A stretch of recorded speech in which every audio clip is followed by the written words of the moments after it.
During the third millennia, in a strange place known as the United States of America, a war was brewing. Brainwashed Marxist idiots in colleges across the nation clashed with equally brainwashed, anime-obsessed neo-Nazis. Starbucks windows were shattered, Dodge Challengers were totaled, and Muslims realized that rental vans were cheaper than plane tickets. Skinny, anemic millennials from coast to coast were hospitalized with life-changing injuries such as sprains and first-degree burns. And the heroic knights of 4chan rose up to defeat Shia LaBeouf and drive the evil villain into a descent towards a madness the likes from which he would never recover. As the enemies of freedom destroy the cities that raised them, as America begins to resemble an Iron Maiden album come to life, two heroes have risen up to fight against the culture of utter madness and restore sanity the only way they know how, by refusing to take any of it seriously. Mersh. And I said, hey, oi, let's chop your penis off. Oi, can I have me penis back? Why do you have dreadlocks, you white oppressor? Royce Lopez. Always be aborting. A always be aborting. Always be aborting. Breaking news. Breaking news, You're guys. hearing it only on our show first. Apparently Donald Trump has worked out a deal. He will get the wall. Unfortunately, it's going to be a rock climbing wall. Oh, no! The other side's going to be a slide. You climb the wall up and you just lands into a nice, clean, chlorinated pool. And then you immediately get a welfare check.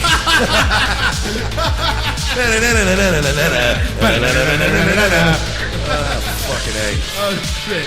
He was a boy, he went to girl, now he wants to be a boy again. Oh, God, just stay a girl if you're going to be this indecisive. I think Caitlyn Jenner's a handsome woman with a great penis. Look, I'm not saying there's anything wrong with trannies. I just don't want to put that one's cock in my mouth. Bound forever by their mutual love of smoking marijuana, Simpsons references and affection towards Alex Jones, these two men have joined forces to bring you uncut news and opinions directly from the belly of the beast. Saving Western civilization one childish dick joke at a time, here they are, your new heroes of the Imperium, Mersh and Royce Lopez. And folks, happy to have you aboard on this horrendously cloudy and rainy Friday afternoon here in Orlando, Florida. Great, you just doxed us. We just doxed ourselves. Folks, Revenge of the Cis, your favorite pair of right-wing reactionaries.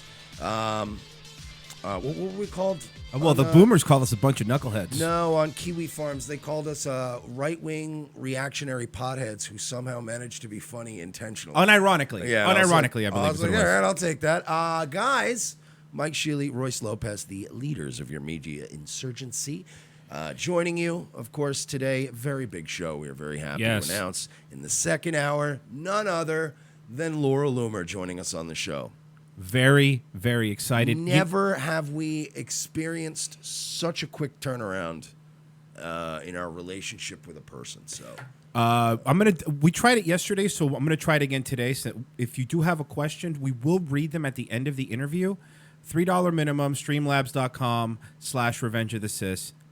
You know, try not to be a dick. But I will read them. You know I'm going to read them no matter what. Yeah, no, if you're a dick, we're not going to read them. If you're hilarious, we'll read them. Like, if you're a hilarious dick, like, learn from people like Blackburn, Ghost House, or people like that who, trust me, Ghost House wanted to say things to Kessler yesterday that weren't kind. Blackburn even gets freebies sometimes because he's earned them. Yeah, but at the end, he twisted, he went, nah, I'm just going to go with funny instead. And he went, do you think that airplanes don't run on fuel and or run on Jew magic? And then I was like, all right, that's good. Turn it around. You know, someone in the chat says, Mersh looks definitely spiffy today. You know what the funny part is when you do a show like this? You don't have to worry what your pants look like. Me too. I'm guilty of it as well. Mersh is wearing a nice shirt, absolutely. He's wearing pants we got him for Christmas that have a kitty cat eating tacos, and they're like pajama pants. And pizza. Pizza. But in space. They're space pants. Space pants. But with a kitty eating pizza and tacos. I'm wearing my Dave Goss Russians hacked my shirt, but I'm wearing basketball shorts. Yeah, no, It's too hot, guys. All I did was comb my hair, line up the beard, put on a polo shirt. I'm like, oh, that's perfect. From the waist up, we're killing it. Radio magic. Hey, at least I didn't put on a jacket like a faggot. We've done that once before. We did that once before because there was that one show we did where there was a lot of people watching. Yeah. And we don't know why to this day. We wanted to come off like professionals, damn it. But now here we are, just 9 months later, and now we don't care about professionalism anymore. Something else that we wanted to bring up, and Mike talked about it yesterday on a Big Sarge's show, which you should definitely check out. It's Unapologetic Radio on Facebook. Big thank you to Big Sarge for having me on. He is great. And that was a fun hour, man. It was good. I went on and just shot the shit with him, and then he was like, well, we're done. And I was like, wow, that was fun. It did go by fun. really fast. Yeah, so thanks to him. Check that interview out. It's a very good interview. I think he thought I was more alt-right than I was, though. Like, I think he brought me on as, like, alt-right guy, and then after talking to me for a few minutes, he's like, oh, you're not very alt-right at all. I'm like, no. So after yesterday's show, and Mike and I talked on the air and off the air, I think the consensus is that we are not endorsing the Unite the Right 2 rally. We're not. We wish them luck, but we're not endorsing it, correct? We're not. I would encourage those that I care about, people whose well-being I care for, not to go to the event. That's my feelings on it, and I know, That's again, fair. I am friends with people who are organizing it who are going to say, what a fucking cuck, in their little private chats, and they're going to be mad at me. And I hope that eventually we can heal those wounds and move on. But for now, I don't want to see people that I care about in danger. And as I've said yesterday, the risk-to-reward ratio is there's literally no payoff if it's a success, but a lot of risk if it blows up. However, Since we don't care about ourselves, we don't give a fuck about us. Well-being. We want to go cover it as journalists. We do want to be there. We want to cover it. We got to see for a couple reasons. If something does go down, as Mike says, is very possible. You don't want all the cameras just to be slanted and all the views just to be about CNN says that, Unite the Right people kill Antifa. There needs to be people there covering it fairly and people that aren't on either side. They're just gonna call us alt-right, whatever, fucking alternative media outlets, alt-righters. I know. It's not like us going there and going, no, these people are bad too. Like that's a no. I get it. No, we're not going to do that. No. That's not what I meant. I got clips of us talking about Jared Holt sucking people off in glory holes. Like I don't think that they're going to go. I don't think we're very centrist. But it is in D.C. It's August 12th. We're trying to get up there, so we're probably going to need your guys' help. We're working on a number. We have to maybe put some resources together. I got to get a fedora. Yeah. I have to get a pencil and one of those little notepads. Yeah. I need a flask. We're going old school journalist style. But we want to fly up there instead of have to drive if we can. If not, if we have to drive, we have to drive. But the hotels obviously are a little expensive. But if you do want to donate to that, if you give to us in any platform like PayPal or Streamlabs, just indicate that it's for DC and those funds will go specifically for that cause. We go to the anime thing instead. Mike, you don't think I'm trying to get us to the anime thing? All right, cool. As long as we're going to go to the Unite the Right 2. Hey, by the way, I'm going to go as Ryu. What character do you want to go to? Ken, just to ruin your fucking entire You need a blonde experience. wig then. You need a blonde wig. Like if somebody goes as Ryu and you go as Ken, you're a fucking asshole. You're a dick. You really are. You're a dick. You just you copied me without copying me. That's how the real Ryu felt when they created Ken. Yeah. It's just a blonde me and he's wearing red. Come on. It's so stupid. Yeah, but he's American. And then you're like, fine, I'll go as Sub-Zero, and then I'm like, I'll go as Scorpion. How funny would it be if they give us money to go up there and all we do is spend the entire weekend at the anime convention? Buying toys. Look at this Funko Pop doll. It looks just like I got a base Stickman Funko Pop doll. Guys, you gave us $1,000 on Patreon, and I spent $800 on a limited edition signed Jared Leto's Joker Funko Pop doll. And it broke. That is going to go up in value someday. When they look back and go, the seminal Joker was truly Jared Leto. That thing is an investment. I'm gonna let. Okay, Mike. Sure, it's gonna go up. I'm gonna let you have that one. I'm not even gonna help you because you're taking my character anyway.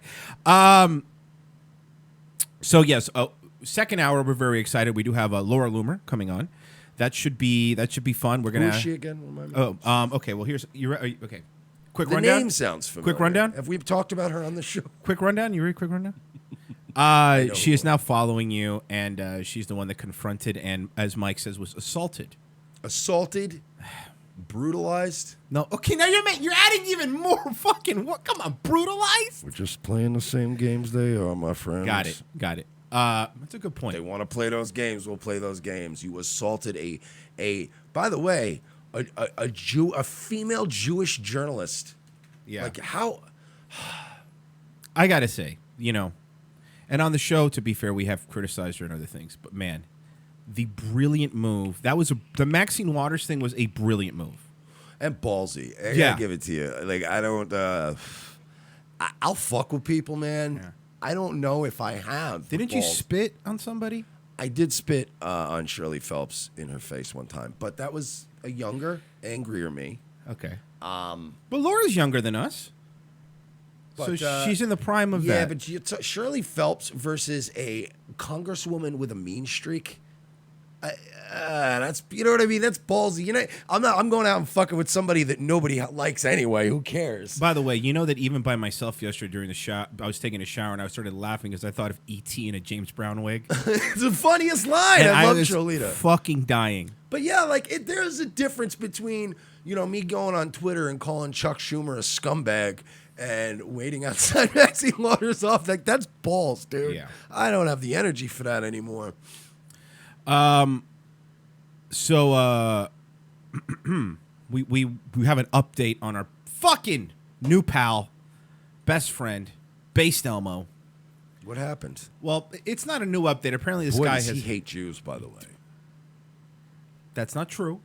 He just wants you to read Henry Ford's book. What was the name of that book again? International Jew. I couldn't. I guess that. Can you turn on my headphones? Because I'm having some. The International Jew. It wasn't a book about how to create an assembly line. I'll tell you that much. Well.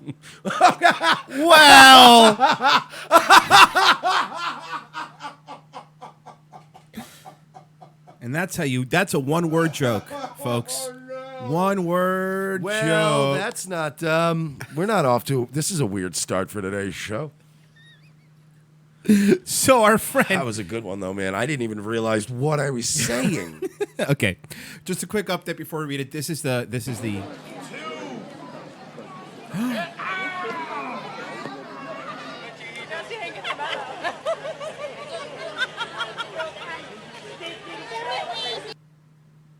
What the fuck is wrong with you? All right, this is the original. Yeah. But I know. There's an update, though. So our buddy, he's not a fan of Michael Melkin's International Jew Leapfrog toy. But is a fan of Henry Ford's book, as we said. Well, His name? was. You want to know his name? I bet it's really, like, super white name, right? Dan Sandler. That doesn't sound like it. And in 2013, he was sentenced to a year in prison in Girl Scouts extortion plot. Oh, no, this guy. Is this going to be the new thing now whenever anybody gets in trouble in real life? Like Elon Musk or this idiot, now you're just going to go, it's the goddamn Jews. You're like, no, you tried to steal $2 million from the Girl Scouts. But he's Jewish. I know, but... A homeless man who went on an anti-Semitic tirade in New York City's Times Square while dressed as Elmo was sentenced to a year in prison in 2013 in a plot to extort $2 million from the Girl Scouts of America. Dan Sandler, 50, was sentenced Wednesday after pleading guilty to attempted grand larceny and misdemeanor stalking as part of the deal with prosecutors. Sandler's of Ashland, Oregon, was accused of threatening and publicizing false information about the Girl Scouts unless they got the money. Prosecutors say he sent harassing emails and photos to employers of the nonprofit. Why are you blackmailing the Girl Scout? Like, you have to have no self-aware. You have to be really mentally ill to go after certain things. Like, all right, look, I grew up pretty poor in a very bad neighborhood. We did things. We might have broken into a house or two. I might have stolen an item or two in my life. But you didn't rob churches, and you didn't go after, like, charity. Like, there were just certain things you're like, hey, you don't steal from there. You don't steal from you don't extort the Girl Scouts. Yeah. You extort like a dirty cop or a crooked journalist. You don't extort the Girl Scouts. According to CBS New York, Sandler said before his sentencing he admitted that he committed the crime, but was not in any way sorry to the Girl Scouts organization. Sandler was arrested last year in CBS Times Square while wearing a Sesame Street character costume and causing a scene that blocked traffic. He pled guilty to disorderly conduct, and a defense attorney has said his rants weren't a real threat. The station reports the court also issued an order of protection that prohibits Sandler from contacting the Girl Scouts. So this guy obviously is a bit... Based? So based. He obviously needs some help. And it's, by the way... And I think in the wake of things like this Capitol Gazette shooting, maybe people like this need to be paid more attention to. Remember when we had loony bins? And we used to just throw people in the loony bin? Yeah, and then like in the 70s, we just stopped doing that. Yeah. You know? And it's been, well... like this world around everything all the clips we play every day, all the degeneracy. Just saying. Yeah, he's dude, he is we used to have churches and we used to have loony bins. Not anymore. From The Guardian. The story's about a year old, but it's worth reading. It's worth reading from The Guardian. Christians must understand that for Jews, the cross is a symbol of oppression. This is an old one, right? Uh-huh. This is I remember this story. Yeah, we've never read it, though. Okay. Why are we so Jew-heavy today? Well, statistically speaking, if they're overrepresented in the media, shouldn't we be overrepresenting them on the show? We just picked today. We just like heavy backloaded all the Jew stuff for the Loomer episode. I didn't do it on purpose. But yeah, basically the article, if you've read it, is by what's his name, a Jewish guy. Yeah, this was during the elections. I think this because I remember this right. being a big. I remember this being one of the valid alt-right talking points when they would show an article, and I'd go, you know, when you say things like this, you're just going to make more of those guys. Jesus wasn't a Christian. That word exists for his followers and came later. He was Jewish. Okay, so basically, let's summarize this article. When they crucified Jesus, they were killing a Jew. So they are taking the suffering of Jesus. I'm just summarizing the article. And putting it on their group of people. But let's be fair, guys. Who put the contract out? You see, like, for instance, if I'm in the mafia, let's say, right? When you're in the mafia. When I were in the mafia. If I'm in some sort of gang or an organized crime type thing, and they say, okay, well, you know, Mike's been stealing our drugs and our money. We need to kill him. I'm pretty sure when they put the contract out on you and go, this guy's got to go, they also revoke your membership to the club, right? Isn't that part of... You're not... Yeah, I guess you don't have tenure. You're out of the mafia. You don't have... It's not like teachers that you have tenure. Yeah, no, I overruled. I'm in the mafia.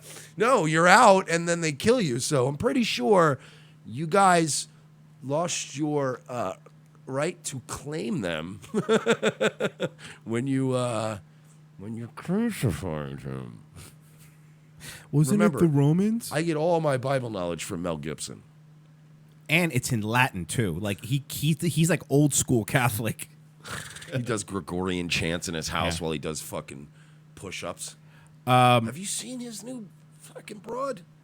No. He's got a 9th kid on the way. Really? With this fucking 30-something-year-old something or other. Yeah. And she's hot, I guarantee you. Of course she right? is. Course. Nice, hot Good girl, for dark him. hair. Mel is a fucking... I love Mel, man. I love Mel. Mel is a Chad.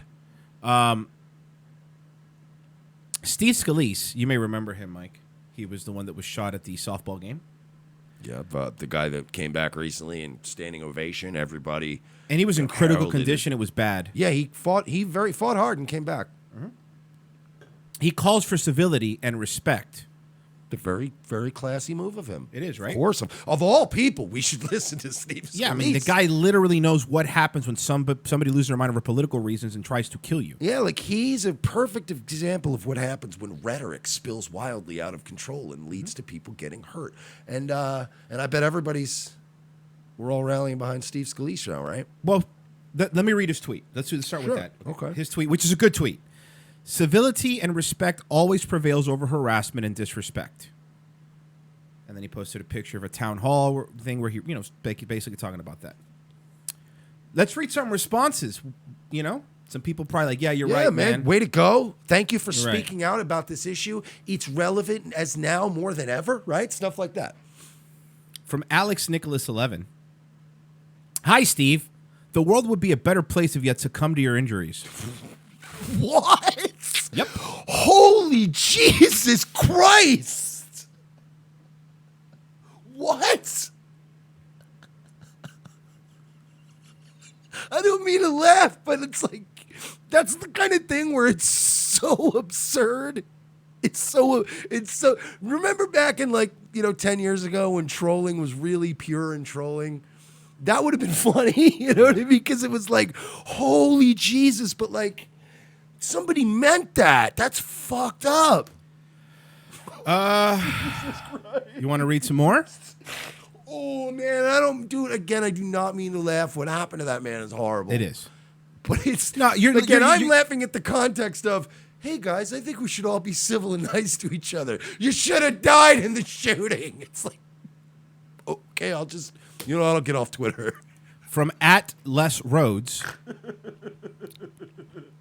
The response. Let's recap because it's very important we hear what his message was. Of course. Civility and respect always prevails over harassment and disrespect. Amen. Amen. From Les Rhodes, shut the fuck up, Nazi puke. Again, I'm sorry. This man who was shot at a softball game for no other reason than just being a congressman. And again, it's not like he said, look, if this was a Steve Scalise tweet that said, we don't need stricter gun control, or if it was like a very contentious issue. Right. He literally, all this guy said was, we should be civil to each other. And then everybody did the exact opposite thing. Oh God, how many of these are there? I can read these the whole rest of the first hour. What I'm doing is now. Oh God. I'm dying. That's fucking. It's just. I'm dying. Oh. Next one. Oh. I'm glad to see some Dems are willing to get dirty. Finally, if only to force Republicans to articulate some standards of behavior. Now it's time. Now it's mirror time, fellas. # Maxine Waters. A verified Twitter user named Adam Best retweeted Scalise. A vocal Trump supporter who votes with president insults the president insult comedian 100% of the time, lecturing Maxine Waters about civility and respect. Staggering hypocrisy. I mean, it's less nasty. That guy's following the rules Steve Scalise asked for, which is to be civil. Right. I don't mind people responding to him and going, I don't care for your policies, sir. But it's like those top two replies were just inhuman. What point were they trying to make for the left? I don't. Again, they're acting like they're the civil ones. I understand. I hate leftists. I hate communists. I hate Antifa. But, or if like a Democratic senator got shot and came back from their injuries and they made that exact tweet and one of our guys was going, fuck you cunt, I'd be like, guy, could you not? Because you're not helping any of us out. Call me an optics cuck. But that's not good optics, lefties. Then they were taking screenshots of like some of Donald Trump's tweets and like posting them, showing that Trump's a jerk too. Let's see. I'm trying to see if there's anything. Maxine, however, is not calling for violence. She's echoing the calls to, because good trouble. to remind those who choose to lead that when their policies harm at least the least fortunate of us, we will use our greatest weapon, our voice. No, our greatest weapon are our guns. So let's start with that, all right? Because if you come screaming at me and I shoot you, I win. You lose. So, but yeah, those are a few. If anyone wants to go through it and find me some more, I'll happily read them. Those fucking, I'm sorry, but those first two just broke me. They're rough, right? And again, because and I'm not laughing at, I don't think that those people are funny. I want to completely clarify that. But again, in that context, you can't help but laugh. It's like, hey guys, we should all be nice. Go fuck your mother. Die! What? I was just saying be nice. Oh, fuck. So, you guys are mean. Very, very mean. Thank you, Protokill, for the donation. Appreciate it. And to Satan as well. Yes. Also, thank you for Satan as well. That was fucking. All right, Mike. Yeah. Let's shift over. Something that they say about our show. Are we putting our serious hats on? Yes. No. Absolutely. You ready? Did you put it on? Man, it looks good. Very nice, right? It's I don't never take the stickers off, and I never bend the brim. All right. Good job.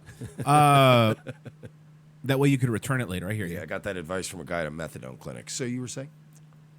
So that's I want to. What I want to do is I want to make sure that we're being politically correct, because that's what we strive for. On this Always show. On this show, It's- we've it's- always it's put that first.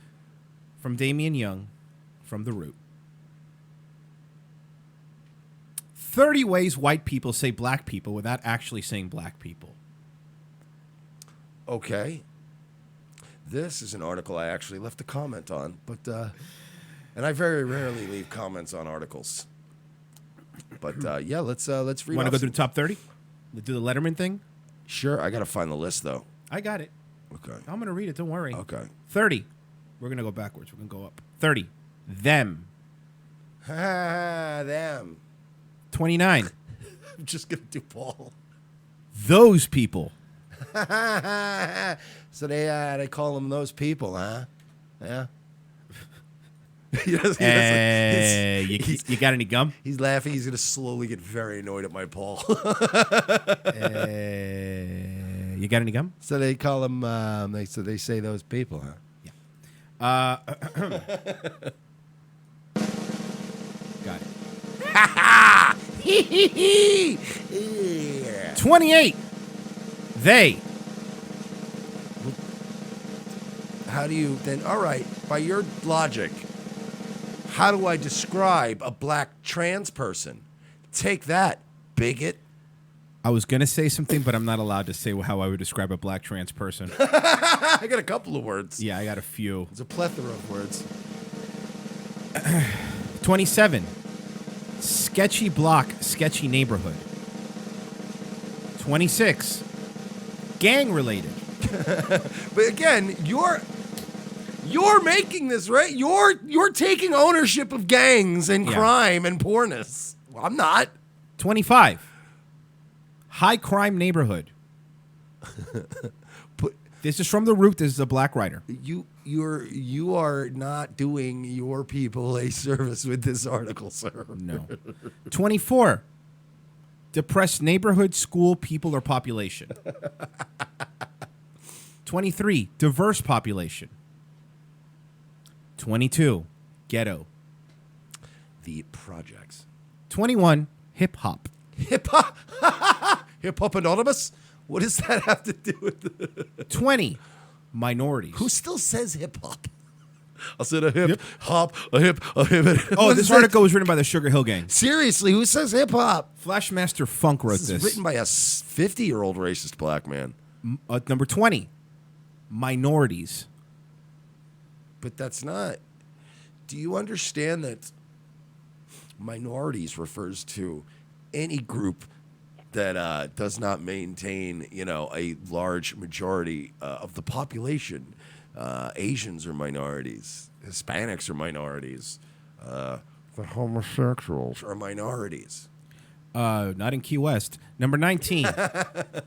Vulnerable. Wouldn't you say vulnerable more describes children or women?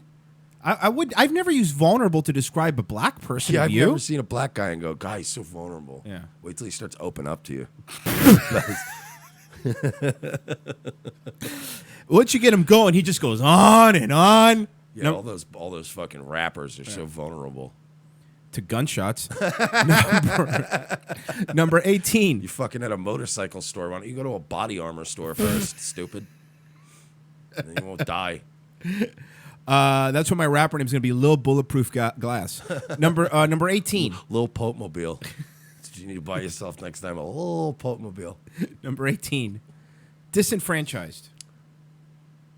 I don't know. I actually been using that more and more to refer to whites, quite frankly. Number 17. Also marginalized. 16. Affirmative action. None of these. Whatever. What else? What else is this? 15. Undeserved. We are halfway through this list, and I'm hearing of a glaring omission. Well, hold on. We're not. Maybe that'll be number 1. We'll find out. Number 14. Low socioeconomic status. Number 13. Underprivileged. I've actually said the last one, remember? Every time I try to describe my upbringing, I'm always like, from a lower socioeconomic bracket. Yeah. 13. Underprivileged. 12. Section 8. 11. Transient population. 10 is my favorite. So did you just make a list of, like, a bunch of things that black people are basically, that they squalor? 10. Renters. I've rented before. How does that? 9. Single parent. 8. Drug dealer. 7. Any out of context reference to Chicago. 6. I don't know. I always think of like pizza, terrible pizza, and the blacks.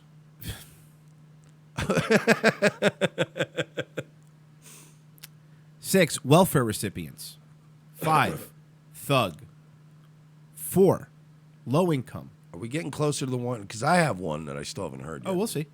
3. At risk. 2. Inner city. And the number one thing Here it is, folks. that white people call black people without actually saying black people is urban. Oh, come on! That is not the number one thing. You lie. I feel like, you know what I feel like? A Jets fan at the draft. Again, every year. Just, oh, come on! That wasn't even... No, urban's very popular. Like when someone spends their money really quick, they're urban rich. Okay, but they left out the one word. I just pushed a button on my keyboard. You guys know which letter it was. I'm not going to do it. Yeah. If you actually, if you read that article, if you go down to the comments section, you might actually see a gentleman by the name of Mersh. Oh, these comments are amazing. Who might have said something to the effect of, "Hey guys, you missed one." Some people are writing some more. These are in the comments. Uppity. I'm still wondering if my comments survived in there. Oh, or there's a lot of them I can't read. A lot of them I can't read. Really? Man, I Got racist really fast. Well, you started off a racist topic. You know what I mean? Like, you can't write an article like that. I couldn't write an article like that about whites or Jews or anybody else and have that comment section not immediately turn cancerous. You can't. That is just asking for it. You can't do that. There are certain things that in life that, I mean, you can go to YouTube videos. I have gone to YouTube videos to see a tutorial on like a walkthrough for a game and be like, oh, how do you unlock this door? And you go on YouTube, and in those videos, sometimes in the comment section, there's just N-bombs and people calling each other the gay F word, and it's just flying around. And you're like, this is a walkthrough to find a hidden chest in Skyrim. Why is everybody so racist and homophobic? You know, Do you want a real answer? I actually prefer the secret chest in Dawnstar. Yeah, well, you're an effing N-word. Why? Boy, that, again with the Steve Scalise thing, it's like that secret chest and Dawn Stars helped me out so many times. Though I'll be honest with you, it's very helpful. Do you know what I think the worst moment of trolling I'd ever seen in my life, or worst example, was Carlton. I don't know. Did you ever follow Carlton Banks on Twitter? No, I know who it is though. But yeah, he was an excellent troll, and he got kicked off. He's now at Carlton Autism. That's even better. Yes, but when Patton Oswalt's wife died, like literally an hour into it, and Carlton tweeted, "So, like, are we all just going to ignore the fact that Patton Oswalt murdered his wife?" I mean, and it was like, but like, the context of the tweet being, like, so much time has passed. Why isn't anybody talking about this yet?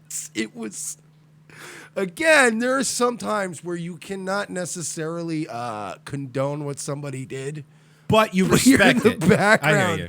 howling, laughing. But anyway, oh boy, this was We our wanted to boy get right this here. yesterday. I want to make sure we got to it today. Sure. This was Trey Gowdy questioning Rosenstein. It's a 6-minute clip. I do believe it's worth playing the whole thing for the money shot. The chair recognizes the gentleman from South Carolina, Mr. Gowdy, for 5 minutes. By the way, real quick, sorry, I know this is a long clip, but I want to point out Rosenstein looks so wormy. Doesn't he look like a little wormy little nerd? Yeah, he really No, I'm not. It's not what I meant. He really does look like a wormy little nerd. Real bookworm. Thank you, Mr. Chairman. The Russia numbers guy. investigations Henry Ford bookworm. He's obsessed with this book now because stupid Elmo. I love it. been going on for almost 2 years now. Special counsel's investigation has been going on for over a year now. For most Americans, it's Doesn't Trey important to know Gowdy what look Russia like an did to our old country in version 20. of the Republican from House of Cards? Yes, yes, he does. Like him all grown up? Yeah. I like Trey Gowdy. By the way, I love that he's coming in 5 o'clock shadow too. That makes it look even more tough. Trey Gowdy has no time for your Look. bullshit. Top button, unbutton, tie loose. You know what would have been great is if he opened it up with, respectfully, I'd like to thank Mr. Rosenstein for being here. I would like to point out that I had no time to shave today, so you can imagine how little time I have for your bullshit. Now, please proceed. I would have like this guy's getting 1 million votes. Trey Gowdy, of course, is from South Carolina. If anyone, they did it. When a foreign state interferes with our democratic electoral process, it should be chance of a lifetime for a law enforcement agent to investigate that, except apparently the one that was actually picked to investigate it.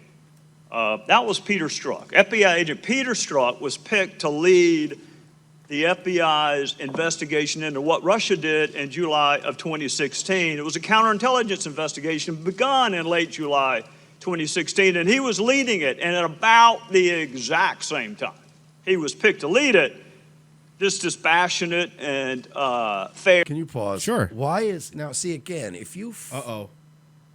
See, fucking, he's trying to send a message, He's guys. to us. Guys, if you're thinking about hurting yourself, make sure you contact the National Suicide Hotline. No, if the SNL people weren't such complete spurgy retards right now, and they were actually writing comedy. This is a guy, like, listen to his cadence and the way he talks. Like, you guys That's could be a having Bill lot Hader of- character that I would. Yeah, and you guys could be having a lot of fun comedy Yeah. stuff without being like, Trump. Like, I would love to watch their take on Trey because he's got a weird way of talking. He does. It's just very odd, but I love him. It's very cool. FBI agent was calling Trump a disaster, destabilizing for the country. I'll leave out all the adjectives he used to describe that. I'll just go with disaster and destabilizing. Same time, his FBI lawyer girlfriend, Lisa Page, was telling him he was meant to protect the country. This neutral, dispassionate FBI agent said, I can protect the country at many levels. Same time, Peter Strzok, who was picked to objectively, fairly, neutrally look into the Russia investigation, was talking about an insurance. You know what? This Trey Gowdy and Ted Cruz should team up and be a detectives, because I would hate to be questioned by, good cop Ted Cruz and bad cop Trey Gowdy. Yeah. Now, just work with me here. I don't think there's a good cop in the bunch. No, but, perceived. I think Trey Gowdy would have to be the good cop. You think so? Yeah, Ted Cruz is the one that's like start going, no, but you said you weren't at the apartment, and now you're telling me you were at the apartment. So were you at the apartment or, in fact, not at the apartment? You can't be good cop when you're nitpicking details. Innocent people don't need lawyers. Like Trey Gowdy would be the one that comes in and goes, look, man, I don't want to bring Ted Cruz back in here. You know how he is. He's going to just... I told him to take a break. Very intense. I want to do this calmly. Here, have a cup of coffee. Tell me what happened. Policy with Andy McCabe and Lisa Page in the event Donald Trump became the president. All of this was happening at the same time Peter Strzok said he could smell what the Rock was cooking. God damn it.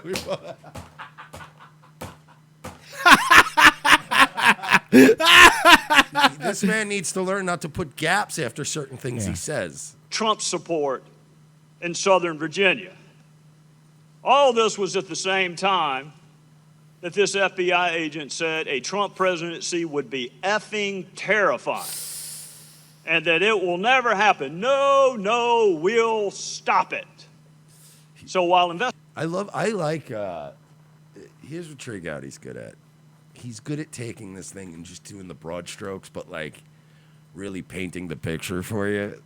It sounds really bad when Trey Gowdy says it. I think I actually have audio of Strzok. Is that how you pronounce it? I think it is Strzok. I told you. Right. Okay. I have audio of Strzok being walked out of. It's just audio. I don't have video, unfortunately, but being walked out of the FBI. Oh no! With his little blanket, just all sad walking. It's so sad for you. I feel so sad for you, Peter. A box of like awards that he won. It's a little more. Investigating Russia and their attempt to subvert our democracy may have been important to the rest of the country. It wasn't all that important to about a half dozen FBI agents and lawyers who were assigned to the case. For them, it was an investigation to stop Donald Trump, which then brings us to May of 2017 and the appointment of special counsel, where we find Peter Strzok again, this same supposed to be dispassionate, neutral, fair FBI agent. You would think he'd be really excited about investigating. You know, can I just say this? It's refreshing to see how many Republicans have just settled into going like, Trump's our guy, we got to defend him. You know what I mean? Like right. they're just even fucking. You saw even the ones that Rubio. hate him are like, did you see even Rubio? Rubio had to say something tweeted the other day. nice about Trump. He was like, as much as I want to disagree with him, he said Twitter or something. As much as I want to disagree with him, you guys are not going to stop no matter what we do. So we're going to defend him even when we don't agree with him. Like he was saying, even he was saying it. Like enough, fucking enough. Stupid Rubio. A foreign power I don't like him either. tried to do to this country, but you would be wrong again for Peter Strzok at precisely the same time that Bob Mueller was appointed, precisely the same time. Peter Strzok was talking about his unfinished business and how he needed to fix and finish it so Donald Trump did not become president. He was talking out who about... he sounds like. Who? The actor, the famous actor from the Christmas movie, It's a Wonderful Life. The guy who talks like this. Someone will tell us in the chat. Robert something. Yeah, right? yeah. Who talks like this. That's what he kind of sounds like. Yeah. Impeachment within 3 days of special counsel Mueller being appointed. 3 days. That's even quicker than MSNBC and the Democrats were talking about impeachment. Thank you, Fat Jimmy Boy. Stewart. That's what. Jimmy Stewart. I'm Trey Gowdy, and you're picking on the president. I want to live. So at the same exact time. I like this guy, though. The lead FBI. Oh, he's doing the agent okay. So, whoa, white nationalist hold on. confirmed. Trey Gowdy confirmed 1488 There white it is. nationalism. There it You've is. seen it here. Illuminati confirmed. Agent is talking about impeaching the president. So this is where we are. We're 2 years into this investigation. We're a year and a half into the presidency. We're over a year into special counsel. You have a counterintelligence investigation that's become public. You have a criminal investigation that's become political. You have more bias than I have ever seen manifest in a law enforcement officer in the 20 years I used to do it for a living. Yeah, that's right. He wasn't no schlub. He was no schlub. Yeah, this isn't someone that doesn't know. It's like Ted Cruz talking about law. He fucking knows it. And 4 other Which DOJ is why, again, employees. I love Cruz with Facebook. Yeah. Because he was the one that was like, are you this or Are you that? Because there's this level of law degree autism that went into that. No, I want you to define yourself so I can go back into my office and fuck you in the mouth. And it doesn't matter which one you pick. One way or another. Done. You're getting fucked in the mouth or you're getting fucked in your robot butt, Mark. So pick one. So pick which one you want. I hope my dicks don't get caught in your gears. Who had manifest animus towards the person they were supposed to be neutrally and detachedly investigating. Democrats are using this investigation as a presumption of guilt, which I find astonishing, and in the long run for the health of this republic, I would encourage them to go back to the presumption of innocence that we used to hold sacred. There's a presumption of guilt. There's a desire by Democrat senators to fundraise off of your investigation. More than 60 Democrats have already voted to proceed with impeachment before Bob Mueller has found a single 60 Democrats. And there's nothing to impeach him on. But you guys. solitary damn thing. More than 60 have voted to move forward with impeachment, and he hasn't presented his first finding. So I'm going to say this to you, Mr. Ray, Mr. Rosenstein. I realize that neither one of you were there when this happened, but you're both there now. Russia attacked this country. They should be the target, but Russia isn't being hurt by this investigation right now. We are. This country is being hurt by it. We are being divided. We've seen the bias. We've seen the bias. We are being divided, despite Shia LaBeouf's best efforts to unite us with that flag. We remain divided. Unite with this flag. By the way, I grabbed it. I got it. It's a Confederate one. He's whoa. Wrong one. Lindsey Graham was using this chair the other day. We need to see the evidence. If you have evidence of wrongdoing by any member of the Trump campaign, present it to the damn grand jury. If you have evidence that this president acted inappropriately, present it to the American people. There's an old saying that justice delayed is justice denied. I think right now all of us are being denied. Whatever you got, finish it the hell up, because this country is being torn apart. Oh, snap! Thug Life. Somebody needs to make a Thug Life remix with that. I would assume it might have been done already. Deal with this. There's another movement going on, Mike. Have you heard of the Walk Away campaign? This has been going viral lately. Why I left liberalism and the Democratic Party. Once upon a time, I was liberal. Well, to be honest, less than a year ago, I was still a liberal. I became a liberal because I felt I'd found a tribe whose values aligned with my own. I still hate this guy already. I staunchly reject racism of any kind. I reject the marginalization of any human being based off of their gender or sexual orientation. I reject tyrannical. Why don't you like him? Are you getting static in one? Or is it just my headphones? I am. Huh. It's weird. It is weird. Yeah. Sorry, I was just seeing. Sorry, guys. I don't know if they hear it. Maybe they don't even hear it. Maybe I'm doing it for no reason. All right, anyway, let's just play it. It was very slight. Yeah. I thought it was rain, quite honestly. Groupthink. I reject a system which allows an ambitious, misinformed, and dogmatic mob Scott Pressler. He's annoying. To suppress free speech, create false narratives, and apathetically steamroll over the truth. He's just I reject saying the acceptance of everyday junk false. science and superstition to Yeah. I hate people. I really hate these goddamn. Everybody thinks they can be a star because they're photogenic and they're like, I'm not racist and I love women. Good for fucking you. You needed to eat up bandwidth with this horse shit. advance ideological agendas. I reject hate. Oh, you're a fucking maverick. These are the reasons why I became a liberal. And these are the same reasons why I am now walking away. For years now, I have watched. Okay, you know what? I'm with you. I haven't seen this shit either. It's like you are a guy announcing that he's leaving a party and nobody cares. Nah, no one seems You know to care. what I mean? Like you just fought with your, well, I'm going to assume boyfriend and made a scene, and now you want us all to go, no, stay, come on, we love you, Derek. But no, you go, you know what, guys, everything's ruined. I should probably just leave. I just and go everybody away. gives you a sort of just an unaffected nod, like, oh, yeah, well, man, be safe. Be All safe right, on see you the later. roads. Bye. Yeah, that's what you are. You're a guy that's going, well, I'm out of here. And everybody's Calzone like, nailed "All right, it. This is bye." boomer porn. It is, though. Fucking tired of these goddamn boomers.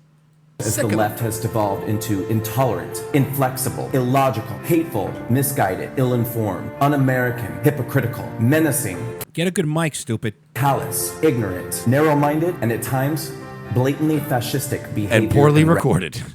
Look, guy, you're not special.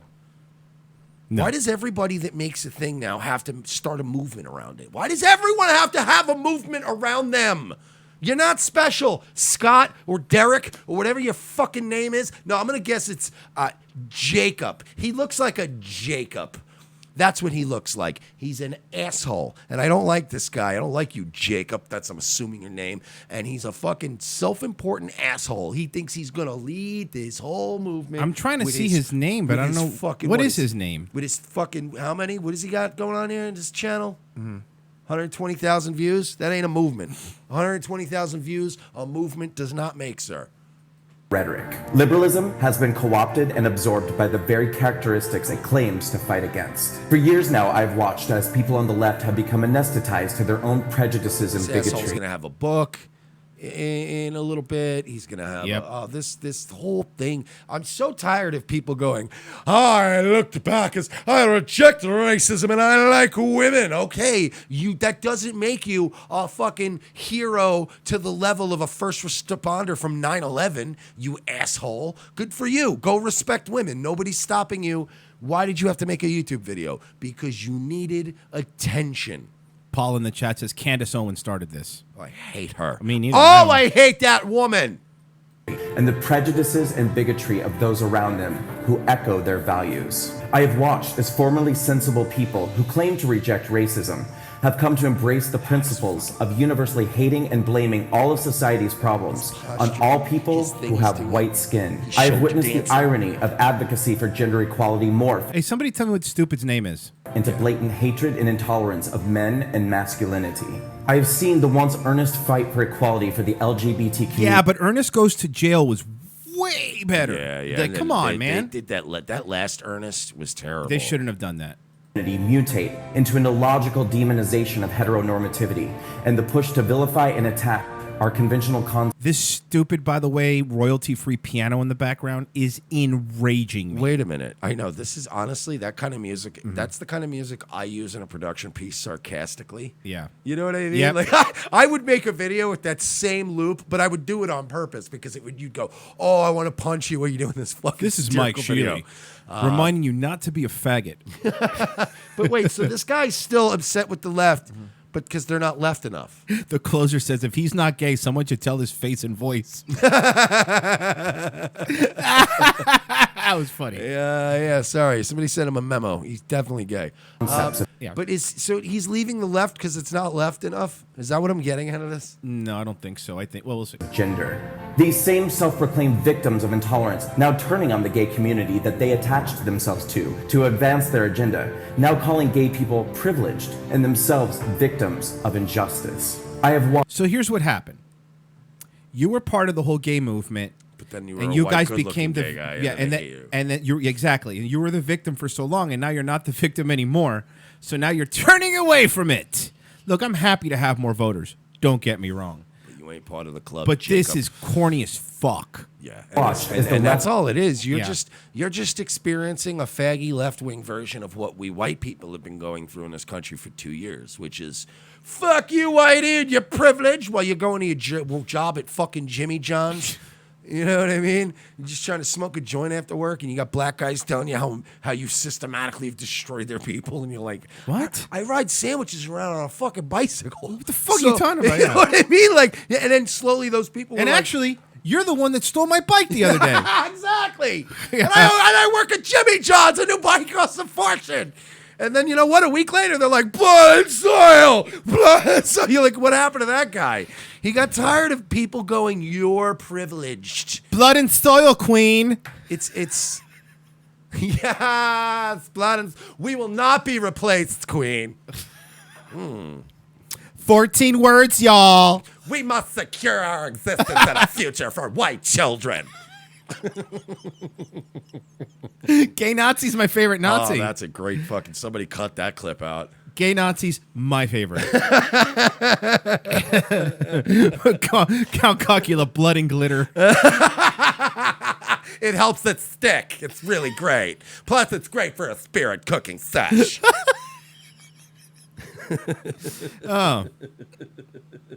The worst thing about Pizzagate is that I wasn't invited. This show is fucking so childish. I know, and it's the best. Creep Vision says his favorite position is 88. Oh, my God.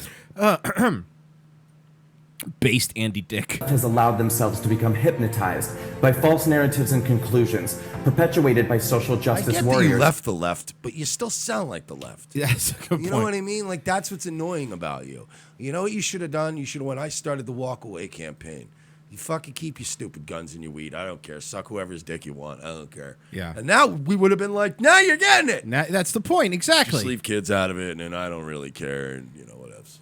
We have to go to break. We have to cut the video short. This video short. We have to go to break because we have a guest. Second we do. hour. We will be joined here in just a few moments by Laura Loomer. And before we go to break, of course, we urge you to go to revengeofthecis.com/donate. Of course, you could sign up to be a patron. That's always the best way to support the program. However, if you don't want to give us shekels, I get it. You're probably going to spend shekels on the internet anyway, on Amazon. So go to revengeofthecis.com/donate. Click on our Amazon banner, then do your shopping. It doesn't affect your price in any way, but they throw us a couple bucks. And as you know, Jeff Bezos can afford it.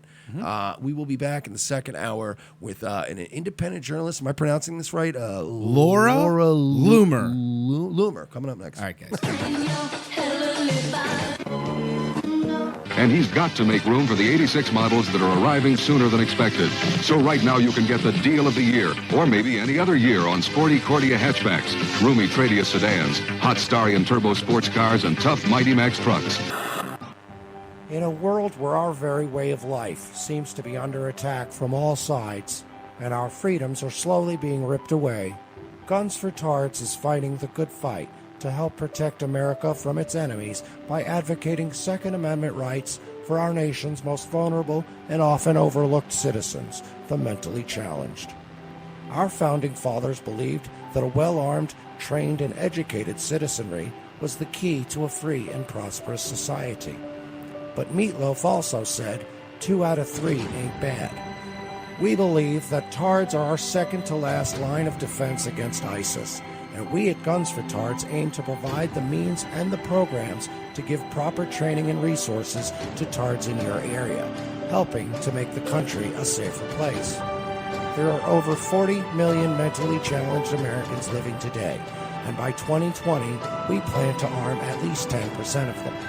We want to get as many guns in the hands of as many Tards as we can, but we won't be able to do it without your help. So please, pledge your help today. Arm a Tard.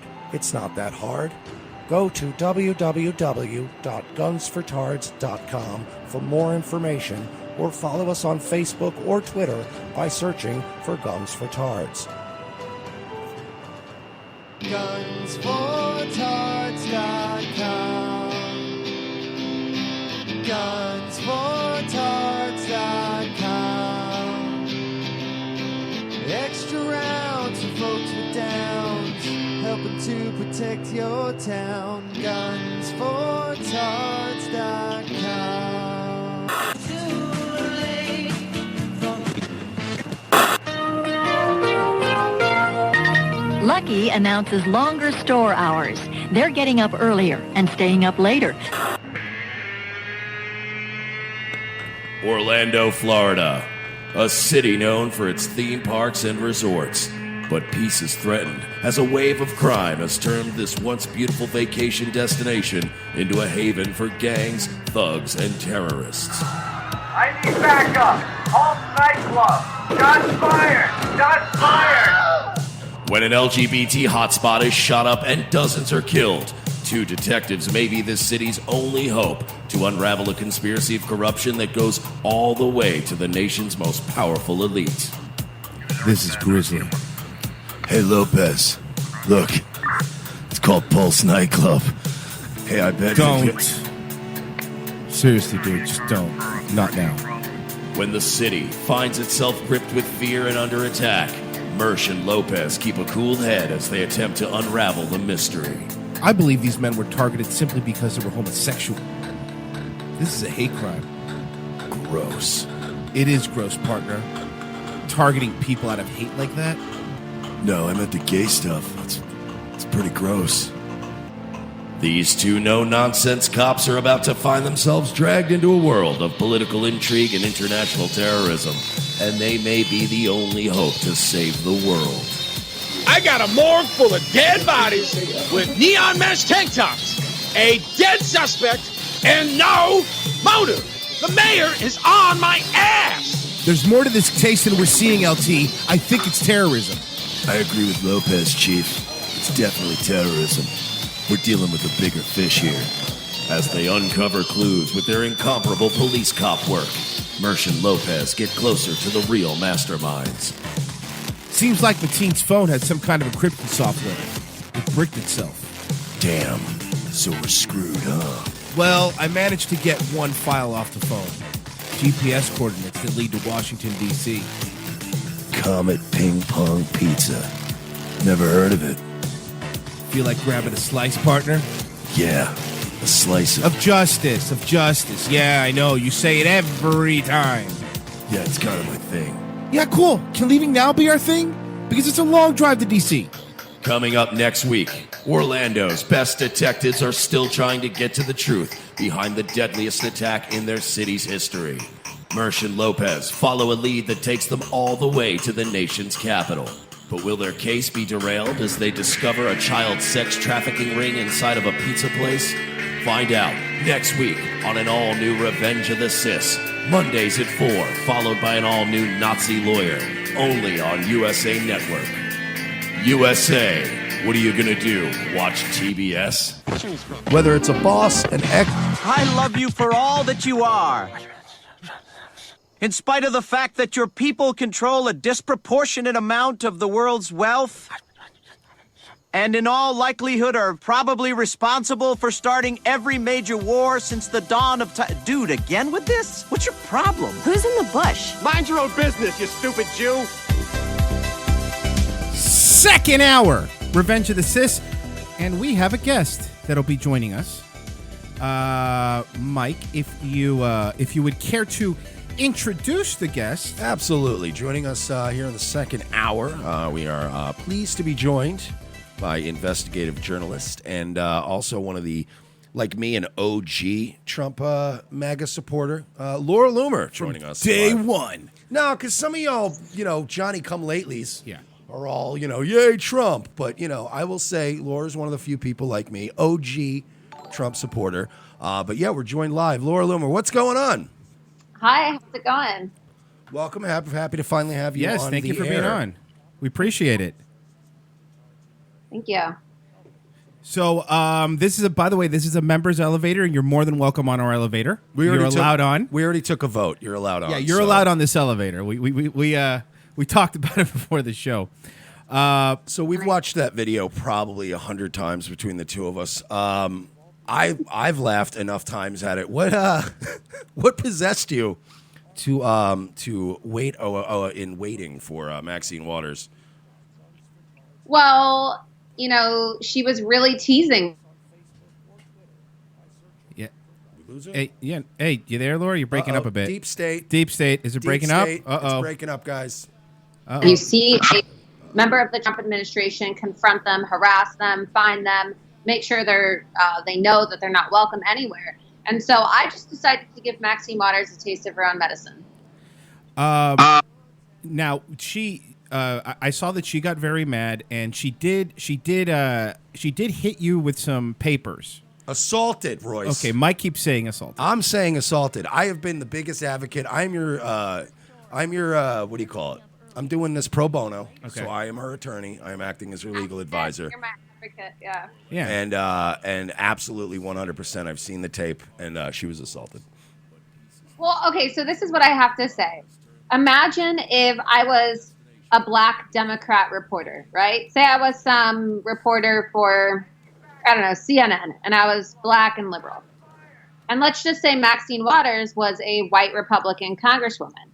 Could you imagine the national outrage that CNN and MSNBC and the liberal media would be creating if a white Republican congresswoman swatted a black Democrat reporter in the face with papers? I mean, they would be calling for them to resign. They would be, they would probably try to incite riots in the street. They would call for congressional hearings about race relations in America, and they would declare it to be a national catastrophe. That's how CNN is. But because I'm a conservative, right, I'm a Trump supporter, and I confronted Maxine Waters, and because she's a Democrat and has black privilege, right, she gets to swat me in the face.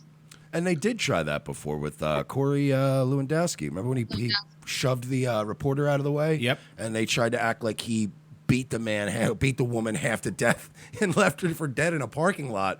And I kept watching this video, and I'm like, he shoved you out of the way. He probably shouldn't have done that. But, like, again, they tried to make it out like he killed this woman. And, so what happened with now Ben Shapiro hasn't been thrilled with the video? Well, okay, so Ben Shapiro's always attacking me, right? I mean, I thought that Jews and the media were supposed to stick together, but apparently not. And I don't know. I thought we had some type of code, but it's like some serious Jew-on-Jew crime taking place here. So Ben Shapiro went on his show the other night, and he was talking about the video, I guess. I mean, I saw reports, and my Twitter was blowing up from it.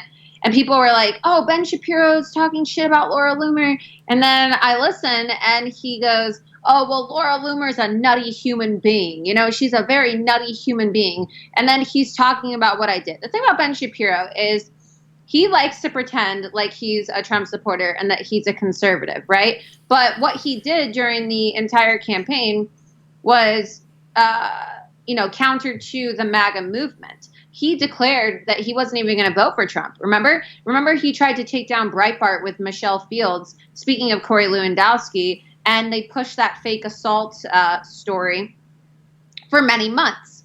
And then Ben Shapiro, it almost seemed as if he was promoting Hillary Clinton, and then now all of a sudden he's begging Donald Trump to put him on the Supreme Court and pretending to be a Trump supporter. But Ben Shapiro just doesn't stand with conservatives. I remember when I stormed the stage of Julius Caesar about a year or so ago, he went on MSNBC the very next day and was talking crap about me and said that he disavows me and my tactics. And then instead of standing up for me and saying, yeah, like Laura's good at what she does, or even if he doesn't like me, he could have continued his piece about the Maxine Waters video without putting me down, right? The thing about Ben Shapiro is he's always putting people down. He's put me down. He's put James O'Keefe down. He puts Candace Owens down. Alex Jones, like so many really great conservative people he puts down. I feel like, I don't know, I feel like he has to like put people down in order to compensate for something that's lacking in his life. But he would be so much more effective if he would just support other conservatives instead of attacking everybody who threatens his attention or his star. Star of David. But yeah, he's no, but it's funny you say that because we were just reading a story the other day with Ben Shapiro, who was a never Trumper. We all do remember that. And then the Daily Wire was sending out emails saying, donate $100 and we'll sign a birthday card for the president. I tweeted that. It was so funny. So Ben Shapiro was actually like criticizing Donald Trump and North Korea, right? He was talking about how, well, Donald Trump is bending over backwards for dictators, and he just wasn't giving the president credit, because that's what Ben Shapiro does. He complains all the time about everything. When he's not busy talking about his wife, who's a doctor, and how he went to Harvard and how he wears a yarmulke, right?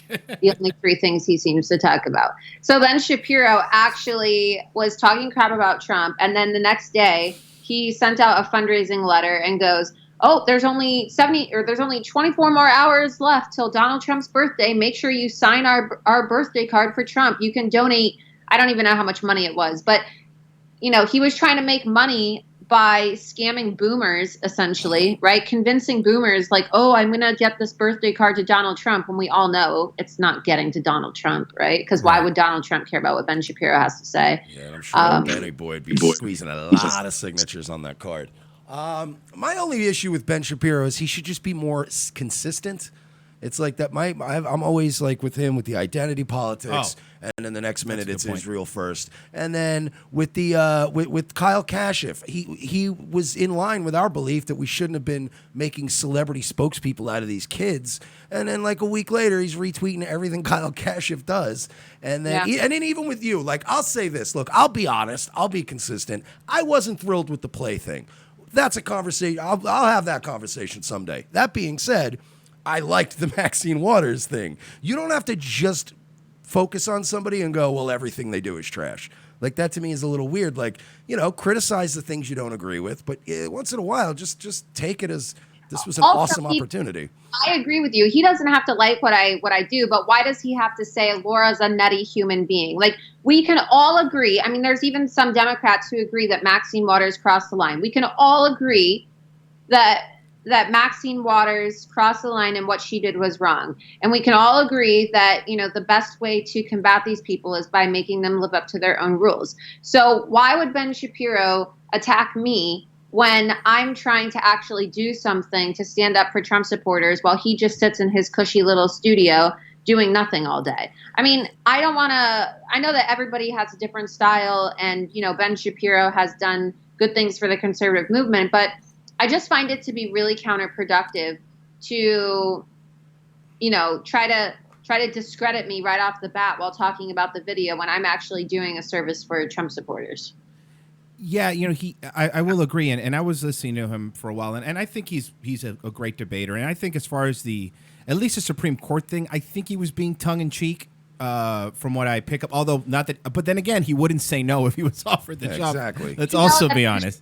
Wouldn't say no. I mean, it's just in bad taste, because even if it is cheeky, it's not even like he's a Trump supporter. And I didn't think it was funny. I mean, if he was trying to be funny, maybe he should have conveyed that a little more. No, he needs to stop trying to be funny. Yeah, no, every time he tries to be funny on his show, my butthole curls up, and I'm like, buddy, you're not funny. It wasn't even funny. He shouldn't be trying to be funny any more than I should be trying to debate people. It's just you're good at this thing. Right. Don't start ad-libbing. Don't start doing hot takes on your show. It makes me cringe. Yeah, he has gotten more smarmy too as the years have gone by. Don't you have to agree, Laura, that don't we all have to be a little nutty to do any degree of what we do? Yeah, it's everybody like Ben Shapiro's nutty. The two of us in this room are nutty. You're a little nutty. Like, we're all a little nuts, right? But yes, I agree. But look, it's like there's a nice way of saying it. Like, True. Oh man, so and so's a madwoman or a madman. They're so nutty. I love their work. Like, you could say it in a complimentary way, but the way he was saying it, he was basically trying to say that I was batshit crazy, or that I was not credible. Like, there's a way, and he just doesn't seem to understand tone inflection or just social norms, because there's a way of saying things. And his show, I mean, he could have conveyed it differently if he was just trying to say oh, she's crazy, or I don't, you know what I'm saying? It's just he's autistic. Give him a break. Say it. And he also just never even clarified it. And the fact that his staff at the Daily Wire are constantly attacking me too. I mean, I'm not really just going to succumb to this whole tribalist mentality and be like, oh, well, Ben Shapiro's on my team, I'm going to be nice to him. No, if he's going to come for me, I'm going to come for him 10 times harder. No, and that's fair. And I think that's the same thing we would do. And you're right. He is kind of, like I said, smarmy, and he does kind of sometimes have a dismissive attitude towards people that he doesn't like or he doesn't agree with. But again, like Mike said, he hasn't been very consistent on his stances or his views, lately. Like we said, the Kyle Kashuv thing and all that. But I will say this: you have been very consistent when it comes to the Vegas stuff. Now, we have been. We fell down that rabbit hole too since day one, covering it and all the inconsistencies and stuff. Have you found a lot of pushback covering the Vegas shooting? Yeah, I mean, I get a lot of support from people, but of course, journalists themselves tend to push back and even though I break a lot of the information first, a lot of these people either steal my work or they just like take it and they report it weeks later and they don't give me proper attribution. But I mean, look, at the end of the day, the people know what I report and that's what matters. And, you know, I am just trying to push the truth out there. And regardless of whether people want to steal it or whether they want to ignore it, that's up to them. But, you know, I've been pretty consistent, like you said, with my Las Vegas shooting investigation. And now that I'm back from DC, I'll, you know, continue going through more of the tapes and the audio and pushing out more reports. And, you know, I do plan on going back to Vegas for the 1-year anniversary for the Las Vegas shooting, which is in a couple months. But, you know, I get pushback on everything I do, whether it's this video or the Las Vegas shooting video. A lot of people have kind of written me off, or because I'm a Trump supporter and I've said pretty, how should I say it, controversial things, right? Things that most people You were going to say nutty, admit it. You almost said nutty. No, I'm just No, but look, I mean, I'm not known for holding back, and there's, you know, I'm not known for beating around the bush or being filtered, and I say things how they should be said and just very direct, and maybe it's abrasive to some people, and so I get pushed back on everything. I mean, you probably saw when the mainstream media was reporting on my Maxine Water video, most of the times they just didn't even include my name, and they didn't even have me on, and I reached out to all of them and offered to come on the shows, but they showed the video instead of inviting me on. So we know that game. Oh yeah, we have fallen prey to that several times. yeah. So I think that, but at the end of the day, it's all about content. Like when I used to work for James O'Keefe, he used to tell me all the time, content is king. And eventually, if you create enough content and it's good enough, they're not going to be able to ignore you, right? They're going to be forced to recognize you. So that's just what I'm going to keep doing. I'm just going to keep loomering people and investigating and dropping investigative bombshells and video bombshells. And eventually, like, they're not going to be able to ignore me. Yeah, and you know, it's. I'm glad you brought that up because that's something else that I see going on that kind of bums me out about the conservative media is they do pick and choose what stuff they take, and you know they I'm sure you've had your issues and we've had ours too, where they cherry pick stuff from your story and then it makes national news. You know, we were covering that Netflix thing. I'm sure you heard about them being accused of. Yeah, she tweeted it out for us. And thank you. We do appreciate it. And then before we know it, it's on Fox News. No name, nothing. We got no credit. And it's like, come on! But we did. Yeah, I'm convinced that someone from Fox News just like watches my Twitter account. They probably do. And then like they'll take the stories or things that I retweet or things that I do, but then they just like never have me on. Because that happens to me sometimes too, where like I'll tweet things or even my videos, right? Like the Maxine Waters video at first. The only people I saw who actually like mentioned me by name was on Fox and Friends and Michelle Malkin, because everybody else on Fox, and granted, I'm still thankful that they reported on it, but they just said, like a conservative reporter, but they didn't invite me on. All my emails were ignored and nobody said my name really. So, I don't know. Maybe it's because they're nervous that, you know, we're their competition. I don't know what it is, or maybe they're just nervous that they're going to get backlash from the left, because a lot of these news organizations now they're trying to be more moderate per se, right? But I haven't figured it out. Yeah, we went through that with the Dan Schneider stuff and the Viacom stuff. Yeah. And then he gets fired, and everybody was like, wow, you know, who broke that story? I don't know, some guys. We're like, you know, we were on this for months, guys. Can we get a little nod, a little wink? Yeah, and again, you know, you don't, and I hear what you're saying. You don't always want to sound like, you know, a whiny credit hog. Like I don't want to be accused of that. But at the other side, it's like, man, I'm trying to build a brand here. But you know, link to stuff. I don't think that it's whining. Like I hate when people say, "Oh, you're whining." Well, it's not really whining, because how would you feel if somebody came into your house and like stole all the money out of your safe? Like that's exactly what happens when journalists take your stories. It's like the same exact concept. It's like someone coming into your house and taking all the money out of your safe and going away, because you're getting robbed of your intellectual property and your work and your resources. And so I get, like, if there's one thing that pisses me off more than anything, it's when people take my work and they don't give me credit, right? Because that's my work and it takes a lot of time, right? I mean, you break stories too, so you know how long it takes to investigate, and especially when you're not being backed by an organization and you're doing everything independently, it's just such a slap in the face when people take your work and they don't give you credit. So, I mean, I would just, for anybody who says, oh, you're whining, just, you sound like such a snowflake. Like, I would love for them to spend a whole year of their life doing something and then have it taken from them without any attribution and tell me how they feel, right? They'd probably be pissed too. It's not hard to, for instance, with her work with Vegas, to say, hey guys, I'm going to do a summary of what Laura Loomer's been working on, whatever, and I'll reword it my own way, to simply embed one of her tweets and hyperlink in the first sentence to her original story. Right. And then you'll still get your little AdSense revenue and make you a little money or whatever. You can still ride the wave a little bit. It's a simple matter of adding a link and going, hey, by the way, I heard about this from so-and-so, so I'm not taking... And people will still kiss your ass for the great work you did. Yeah, it really is. Again, my fear is I don't want to see this new media just fall trapped to the same thing the old media is. And that's what I'm scared of. That it's going to turn into the same thing where you have a little circle of people that like each other and they treat each other and they push you out if they don't like you. I mean, well, look at you. You got unverified, correct? Yeah, and like conservatives didn't even come to my defense because, like you said, I got pushed out of that little circle. So, it's exactly what you just said, where people, they have this little group and then they decide who they like. And then all of a sudden one day, like they don't like you. And then you can always tell like who doesn't like who because there's chats on Twitter. Like there's chat rooms that everybody's in. The Democrats and the Republicans, all like the reporters have them. And there's like MAGA chat rooms. I'll tell you about this. And I'm in some of them, but I've also been like kicked out of some of them because people don't like me. So there's these chat rooms on Twitter where a lot of like these verified personalities or people in the MAGA movement or people who have a lot of followers are in these rooms. And then like they share their tweets and they like strategize and they talk with each other. And then they'll like say, oh, can you retweet this or whatever? They talk, right?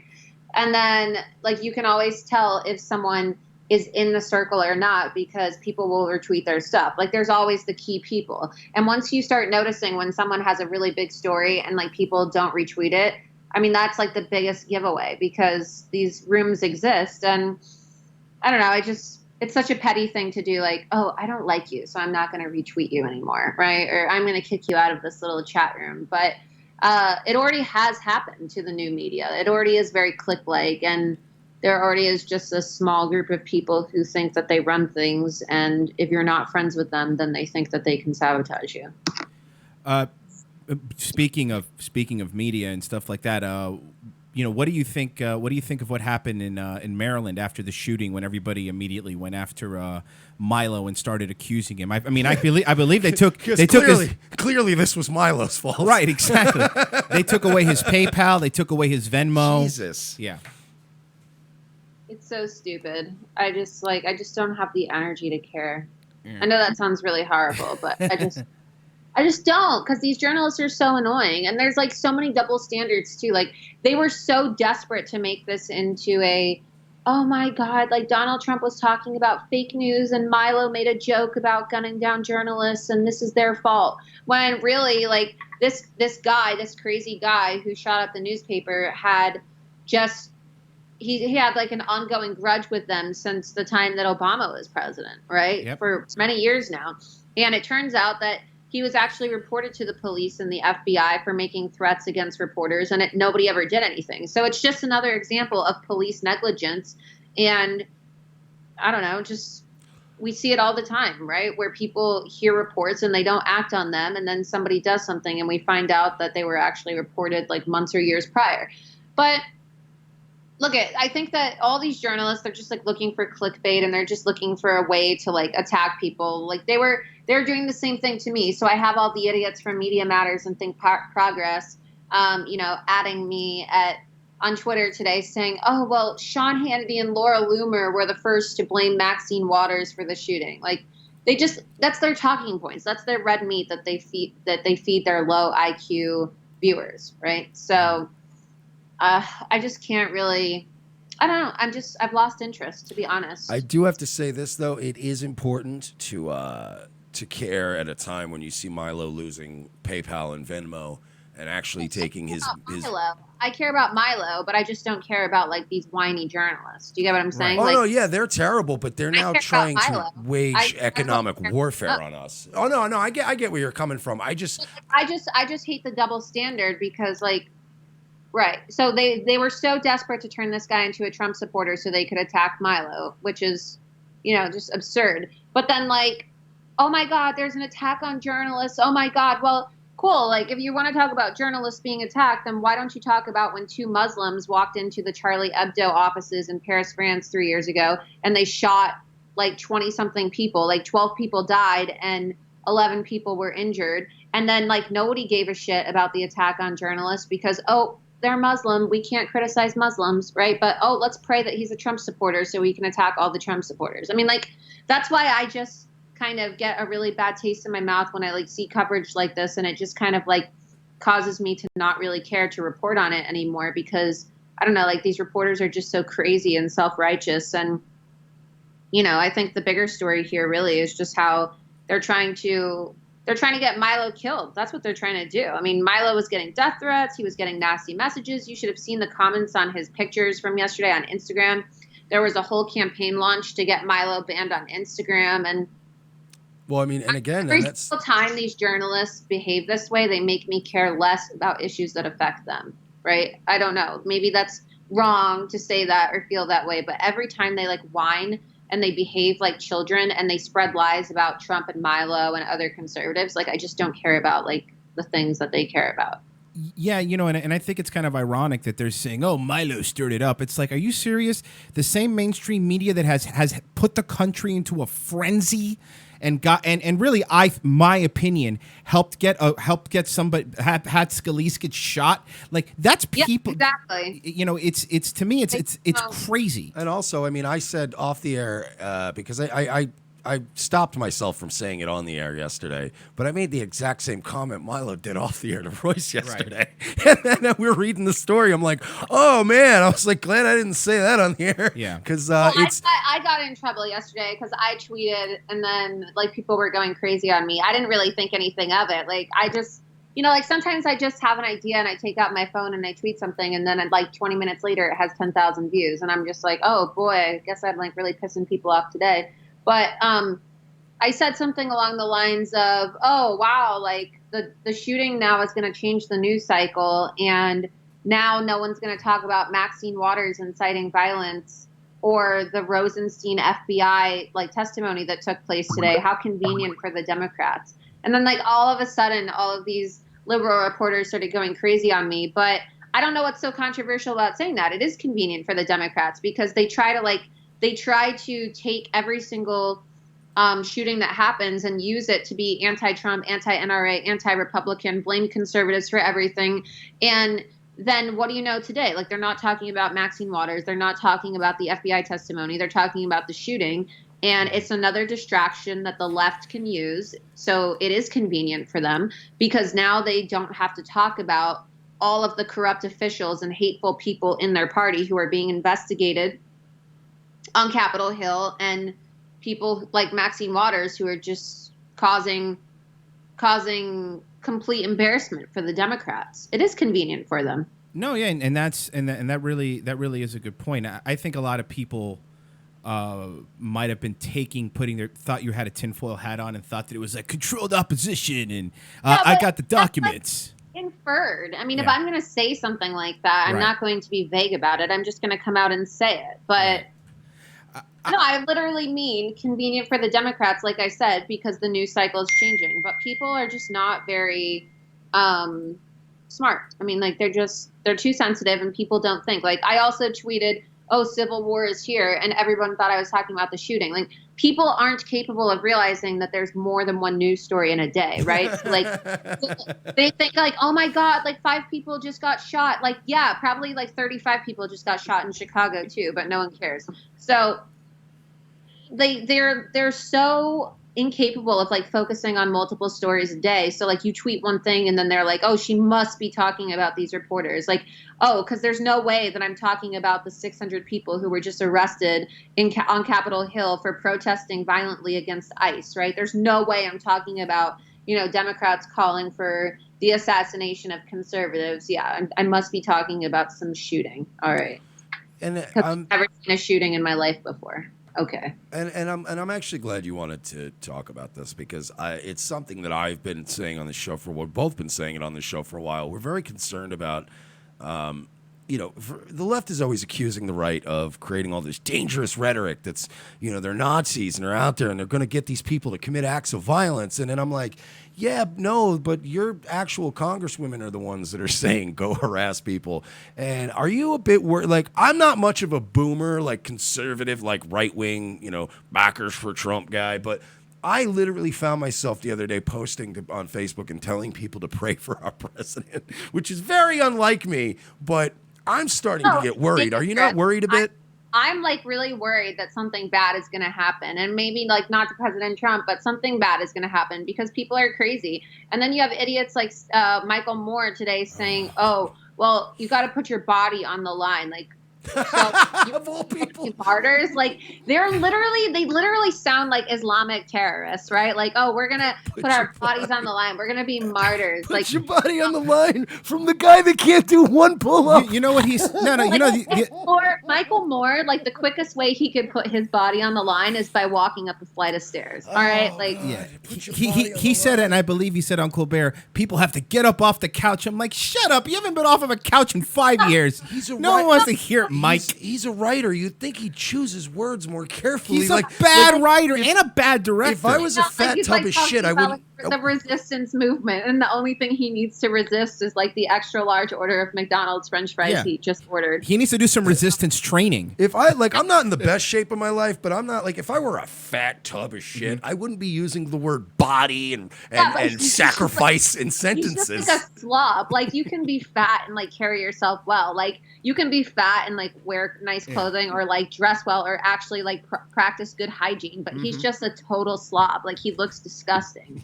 He just always looks nasty. He really does. He looks like a Key West native. He's like the left-wing Mike Enoch. Go out there, do push-ups, get in shape, overthrow the government. You're like, all right, but what are you doing, guy?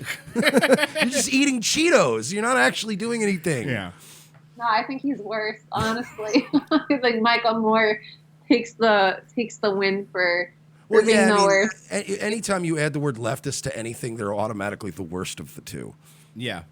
Yeah, because look, like I don't agree with Mike Enoch, but at least he's like against like Antifa and like these crazy left wing, weirdos. Like I'm definitely not endorsing Mike Enoch by any means whatsoever, but like at least he has enough common sense to be like, all right, like Antifa's bad, right? We probably shouldn't be voting for people who think that we should be endorsing Antifa, like Keith Ellison and so on. So I don't know.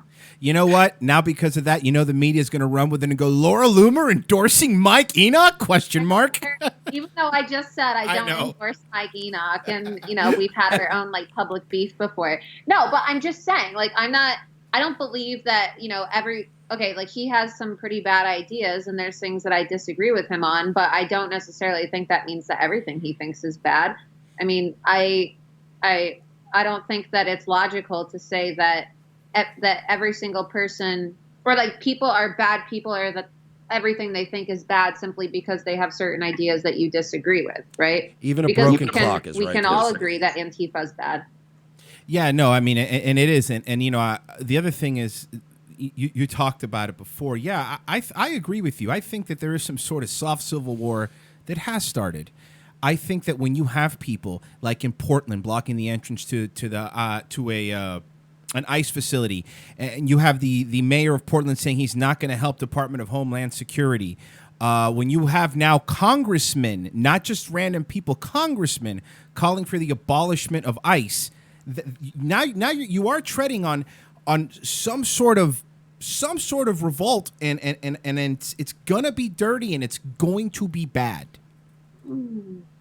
Yeah, that's what they want. I mean, they're like using crazy language and.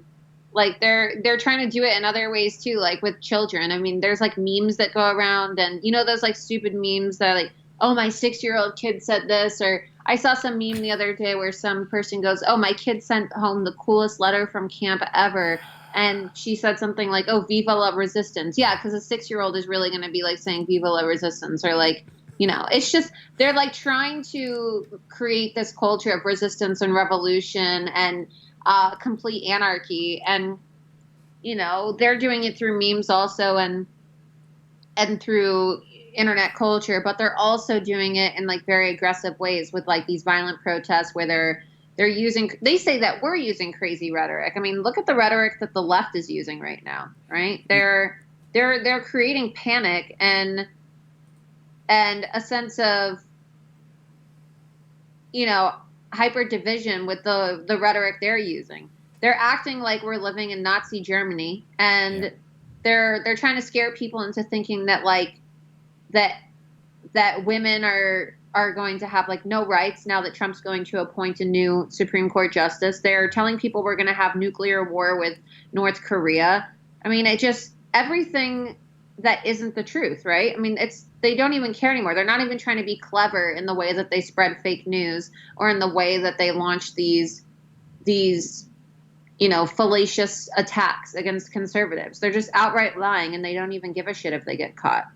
Oh yeah, I know, and I agree with you. And we call those using the kids as and then everybody clapped memes, where it's clearly made up. It's like fake, and I don't know. You can tell that people are just liars. Like I don't know how many liberal reporters and I get embarrassed now when they delete their tweets. Like they'll say to me, "Oh, Laura Loomer said this and this and this and that." Like, no, I literally did not say that. Or they'll say, "Oh, look at Laura Loomer trying to be a conspiracy theorist."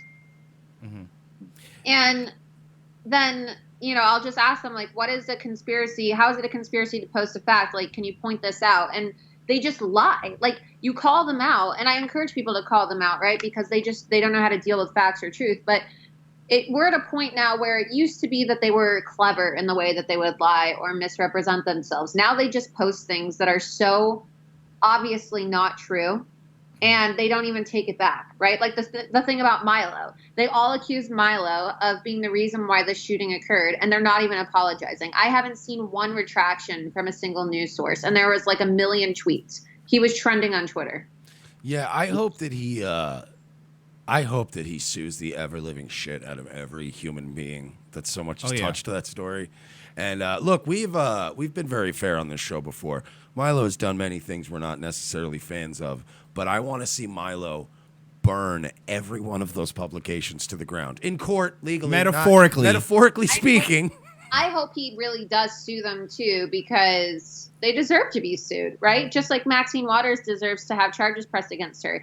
And like people, we have to realize, like, we don't need to use violence against people like the left uses against us. Like, we have higher IQs. We're smarter than Democrats. We just are. I mean, it's the truth. We're smarter. We're better looking. We're just like superior. And when it comes to Darwinism, like, we come out on top. Like, we will. And there are scientific studies that show this. There are scientific studies that actually prove that conservatives are more, they have like stronger mindsets. They're more attractive. They're smarter than Democrats, right? This has been scientifically proven already. And so we don't need to use violence against these people. We could just take them to court. We can just use logic, but people need to actually start to fight back. I mean, too many people they're too scared of the optics of engaging in a public disagreement. They're too scared of protesting. Conservatives are too worried about optics, right? But that's why that's something, in my opinion, that they just need to get rid of, and that they need to rethink, because we can no longer think about optics, right? These people want us dead. They've already said it. They're using their congressmen and their congresswomen to call for us to be attacked, harassed. They want us dead. Right? I mean, Maxine Waters was basically dog whistling for an assassination attempt. Oh yeah, we saw that, and we actually saw when Scalise tweeted that there should be peace and unity. And if you look at, we were reading some of the comments. He was, I hope you should have died. You should have succumbed to your wounds. And it's gross. And I think you're right. A lot of people go, oh, you're exaggerating, and maybe even me. Maybe a year ago, I would have been like, they're not trying to kill us. But no, we've read enough stories and we've done enough work where it's like, yeah, there is some people out there. They want us dead. They don't want us to be around. Not only that, but it's like optics. Like, why? Who the hell gives a shit about optics? Like, these people want you dead. Like, when you have a knife jabbed inside your stomach because some crazy Antifa or some crazy illegal immigrant stabs you because you're a conservative and you're a Trump supporter and you're walking down the street in a MAGA hat, like, are you going to care about optics when you're dying, like bleeding out on the ground? Like, no. So, you know, I think it's funny because a lot of conservatives and a lot of Democrats will attack me and they'll say, oh, well, like, you're just behaving like an SJW. Like, you look like you're attention seeking, or, oh, you look like so ridiculous when you're yelling at these people or when you're confronting them. You look like a harasser. Well, I don't really care about optics because, like I said, these people want me dead, and we're in a war right now. And whether people want to admit it or not, they need to wake up and realize that you don't win a war by just sitting back and being complicit, right? Did I just listen to Laura Loomer call out optics cucks? Like, that's what I'm watching unfold right now. as a Jew specifically, you know, like I know what happens when people sit back and they decide to be complicit and just worry about optics, right? Like, when you don't fight back, really bad things happen. We already saw that, and I don't want to have a repeat of that. And so I think that, you know, conservatives need to start fighting back, right? Because it's going to get really dangerous. We only have Trump for 8 years, and then what? Mm-hmm. Well, Trump forever. Hopefully after that it'll be Ted Gowdy running. And relax, Loomer. We got like 6 years to abolish term limits. Let it happen. We're going to get this going. Don't worry. You know what I'm saying? Like, we only have Trump to fight for us for so many years, and then we have to fight for ourselves. And I feel like a lot of people are just like, well, we have Trump. Everything's going to be okay. Well, no, because we need to protect our president. We need to protect the people who protect our president. And that's not going to happen if you just sit back and you're complicit and you're worried about optics instead of fighting back. I mean, look, some people may think that what I do is extreme. And I know that some people can't put their life or their reputation or, you know, their image on the line as much as I do to do what I do. But a lot of people can, right? And they just don't want to. And I personally think it's really selfish to be like, oh, well, I'm worried about my reputation, or I'm worried about what people will think of me or how I'll look. Like, you really shouldn't care about that because, like I said, and I'll say it again, we are at war. And whether you want to admit it or not, when people are doxing ICE agents and people are attacking Trump supporters in restaurants and attacking Trump supporters on the street and sending angry flash mobs to their homes to harass them and attack them and send death threats against their children, that is an act of war. That's an act of war. Well, I can say this, Laura Loomer. Don't worry, we have your back because our reputations have already been irreparably damaged. Yeah. So don't worry, we're with you all the way. Yeah, we've already been. I am already unemployable outside of media. Ditto. I can't do anything other than this. I got to go back to doing stand-up comedy clubs if this all goes to shit. You know, it's funny you say that too because going back to the Shapiro thing, you brought up a good point that it's easy to sit there and call other people nutty and don't worry about it when every time you go to an event you have 2 armed security guards with you. It's really easy, you know, when you're actually protected 24 hours a day, you know, and it's also funny too because I love how these people are like, oh, like you're so nutty and oh, you're so crazy, you're so this, you're so that. Well, like, what are you doing? You know, like, what are you doing, right? What are you doing besides like sitting in your little like comfy little chair wearing your yarmulke, like getting paid millions of dollars a year, like, you know, blabbing about how you're the leader of like the Jewish conservative movement as you work to like punch right every single chance you get. Like, what are you doing, right? Yeah, and he can't just pass over Mark Levin like that. He's the godfather. I don't think, no. I just like, yeah, but it depends on how you treat people, right? Like, I don't really have a lot of disdain for people who do that if they're nice people, but like, if you're just going to like be very sedentary and you're not really going to be out on the front lines fighting, like at least try not to be such an asshole, right? Yeah, no, that's, you know, I can't argue that. That's a very good point. And you're right. He, especially as of late, he has been punching right a lot more. Okay, we have 15 minutes left, so I'm going to read. We got a dislike bomb coming in. Oh, really? Yeah, we have a bunch of brigaders. Who cares? We do have some questions that people sent in. So let's see. Okay, a question from Trelita. Do you have any superpowers, and what are they? What? That was a question. I'm reading it. Superpowers. Or how about this? Let me rephrase it. If you could have a superpower, what would it be? Oh, no, man. I don't know. That's a tough one. I think, like, I'd want to be a shapeshifter because Because if I could shapeshift and like change my appearance, then it'd be like so much easier for me to disguise myself. Like when I go in and confront people, right? If I could just change the way I look every single time, I'd want to be a shapeshifter. Just turns into a freight elevator operator. Or you know what? I was gonna say invisibility would work too. That way, no one could see you. You could sneak into the members only elevator that they didn't let you in. Yeah, like an invisible cloak. Yeah. Yeah. Okay. Here's another one. Okay, from Big Sarge. Ask her about Kevin Martin. How do you deal with folks like him? I just tell those people to go away. I mean, I just ignore them. Like, I'm not even going to give them the time of my day. Like, these people who literally, like, pretend to be conservatives and then they attack me. Like, I'm not even going to give him the pleasure of saying his name on air. Because the thing about him is, like, and people like him, is they'll spread lies about me, right? And they'll just Google my name and look at anything that comes up about me that's like a hit piece or untrue.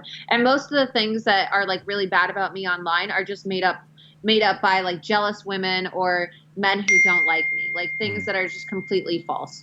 And so I just ignore it. I don't care. I have so many haters at the end of the day. Like, I have people in the deep state who literally kill people who have me on their shit list. Like, the last thing I'm worried about is some, like, you know, token, you know, diversity, I don't know, wannabe Trump supporter who doesn't like me, you know, to put it nicely.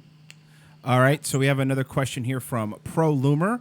Will you let Mersh take you out? Shut up. No, I'm reading the story. I am going to read the questions, Mike. Ignore these people, Laura. Oh, These shut people up. I'm asking the questions. Let Laura speak for herself. We said we were going to hang out. Yeah. If you're ever in the area, I think you guys should definitely hang out. That's fine, but this isn't. I'm not your fucking performing monkey, people. But you are mine, and I'm going to read it. So I read it, and see, she said yes already. So what are you worried about? Mike's turning red. He's blushing a little bit. He's He's trying to make something of nothing, guys. Look. Yeah, he's blushing. Ice cold, nigga. Ice cold. I told you I was going to people was going to read. By the way, I got to say, people were a lot nicer considering how evil the internet could be with these questions. Our fans, let's get something straight. We don't have a bunch of 1488 No, we don't. Spurs We don't. And a bunch of like we have the funniest, most normal Catholic fans in the universe. So they're all in love with you now. Oh, someone also is saying that you should your next mission should be to storm the Netflix headquarters because of the child porn thing. She's Laura Loomer's only outranked by one woman in this country, and that's Sarah Huckabee Sanders. Yeah, that's the only woman in this country that we hold in higher esteem. I'm taking suggestions. I have a list, you know, and I wonder if like what I should do is we should do bids, right? Because as I grow Illuminate Media and I grow like my company, of course, I wonder if we should take bids on who should be the next person to be Loomered. Like if people should just put bids in because there's so many people and, you know, like, I want to Loomer everybody. Can I make a suggestion? What? 2 words. Scott Israel. Yes. I already ambushed him. I already confronted him. I want you to treat this man. I want him harassed every day. I'll meet you in West Palm. Did you not see what I did to him? We must have missed that one. I put out 90 hours of content a day. I hooked up. I got with Sabo and a few of those other people, like those really cool conservative street artists, and we designed posters. And I plastered the entire Broward County Sheriff's Office at 3:00 in the morning with like Broward Coward posters. And then in the morning, I had someone go and film the officers ripping them off. And like there were officers like giggling and laughing about it. And then I confronted Sheriff Israel too, because he was talking about how he doesn't have a political ideology, but he's also like a Democrat who schmoozes with Debbie Wasserman Schultz and Hillary Clinton. And he just got so pissed at me, like. He put his hand in my face like that other sheriff in Vegas, and he goes, "Ma'am, this interview is over." And then he just stormed off and walked away because he doesn't answer questions. What? Yeah, he really is. Oh, look, here, Mike. If you want to see, I found the posters here that you put up. These are yeah. I want this for Nightwave. These for are Saturday. really funny. There you go. Saturday night. We'll have Have you seen this Broward Coward guilty of dereliction of duty, incompetent failure to protect your children? Broward Coward stood down Sheriff Scott Israel, and you did it for the deputies too, Scott Peterson and like because they have this other deputy, the Scott Peterson guy, who obviously we all know him. He hid behind the tree as kids were shot. But then there's this other guy, their sheriff deputy. He's a Muslim guy, and he's actually a director for CARE. And he gave weapons training to a mosque full of jihadis in South Florida. So his name is Deputy Nazar Hamzi. I call him Deputy Hamas because it seems to be more fitting. So I plastered. We photoshopped like a grenade or like a grenade fire gun in his hand and put a Hamas bandana on his forehead, and then we plastered the photos that said Deputy Hamas all over the Broward Sheriff's Office. So I will say her dislike of Muslims really is just a way to steal my heart. Yeah, no, you know what? You're in good my good side. company. You want to get on my good side. I lived through 9/11, so we're. You've been getting a lot of shit too for your stance on non-Muslim Uber drivers. Yeah, so now CARE. Okay, so this is another thing. Maxine Waters plays so dirty. Like everybody knows that I had this incident with Uber on Halloween of last year, right? Because Uber, as you know, they hired this Islamic terrorist, and the guy, his name literally translates to Sword of Allah, right? I don't know, like they have the best names. But like, you would think that Uber would have enough common sense to not hire guys by the name of Sword of Allah, right? And he had like an expired license and so on, and he was already like being monitored by the FBI for being an ISIS supporter. So he killed 8 people, and obviously like this really upset me, and so I sent out a lot of tweets about it, and I went a little, I had a bit of a meltdown about it, and was just like, you know what, like I'm never getting in an Uber again if this is what's going to happen, like if they're just going to hire Islamic terrorists and so on.